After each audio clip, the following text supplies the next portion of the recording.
They met as total strangers in this park at Madrid. They met on a sunny morning, and the rest is not history. Rest is future with much more sunny mornings ahead. A Sunny Morning, a Spanish play by Spanish brothers Serafin and Joaquin Alvari Quintero, written in 1905, has a lot and lot of magic to hold for us readers. Donna Laura, a woman of 70, dignified in appearance, even though physically weak, leaning on the arms of her maid Petra, enters this park with a much joyous appearance. She has a colorful umbrella in her hand, which resonates her personality. She is overjoyed for the fact that the day is sunny. She is happy for the fact that her vacant bench is there waiting for her. And she is quite observant that she notices her maid wishes to go and chat with the guard of the park, and she allows the same. We find Donna Laura getting the breadcrumbs from her maid, feeding the pigeons in the park, which is her usual thing to do when she is here in the park. Here again we see a very keen observer in Donna Laura who recognizes each bird by its feature, and she totally indulges in the process of feeding the birds, which makes us understand that she is someone who loves the little joys of life.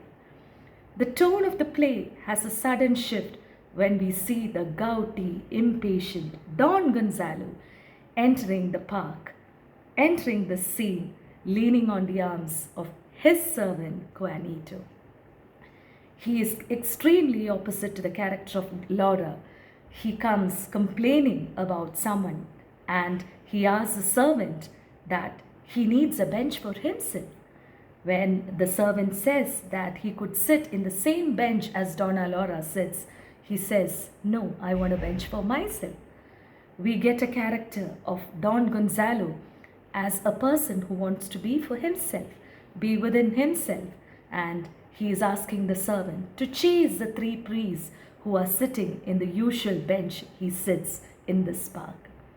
When we understand that Juanito cannot chase the priests in a public park, and we find Gonzalo complaining about them again, the three priests, and walking to find a bench for himself, suddenly disturbs the birds which are feeding on the breadcrumbs of Donna Laura. Donna Laura is unhappy. She asks him to look out, and Don Gonzalo replies that he do not care about the birds, where Laura is never going to give up. She says she cares about the birds and he has no right to disturb them, where Don Gonzalo says it is a public park, he could walk wherever he wants, and he goes ahead to search for a bench for himself. Here Donna Laura creates an impression about Don Gonzalo in her mind as an ill-natured lout, a man who has reached an age and become cross and fussy. Donna Laura is happy that Don Gonzalo has not got a bench for himself, and he again returns to the same place, resigning to sit in the same bench as Donna Laura.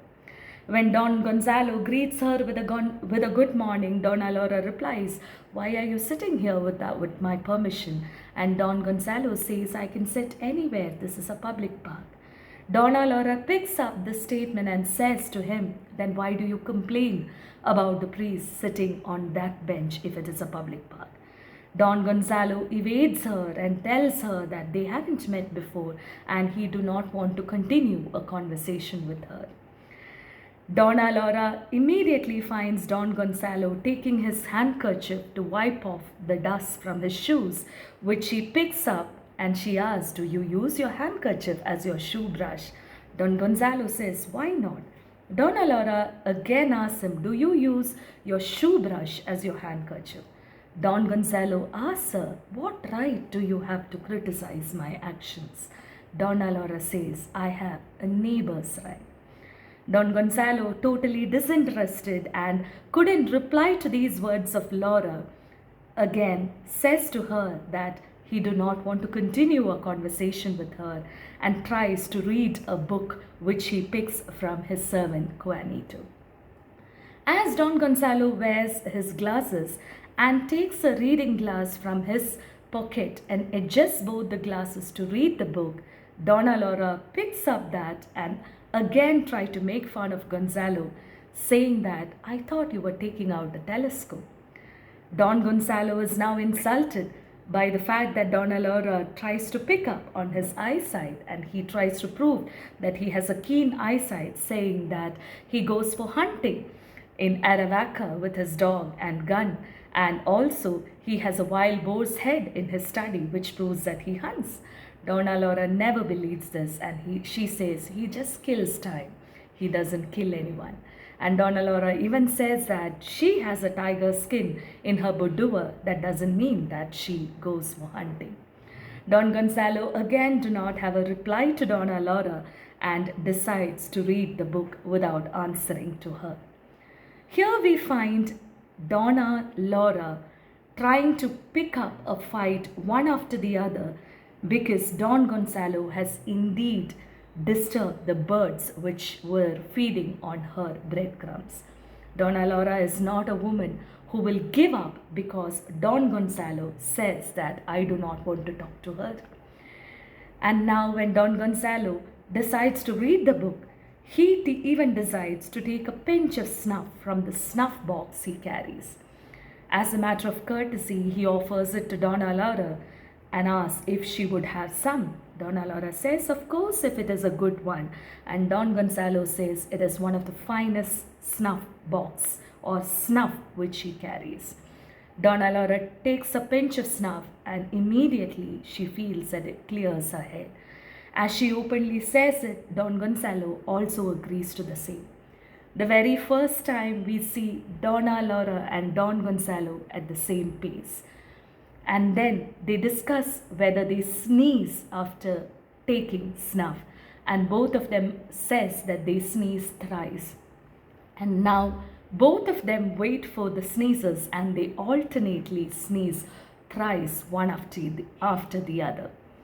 Here Donna Laura feels inside her mind the pinch of snuff has made peace between them. The building of the heat between Don Gonzalo and Donna Laura, the tension is slowly melting down with this episode of The Pinch of Snuff.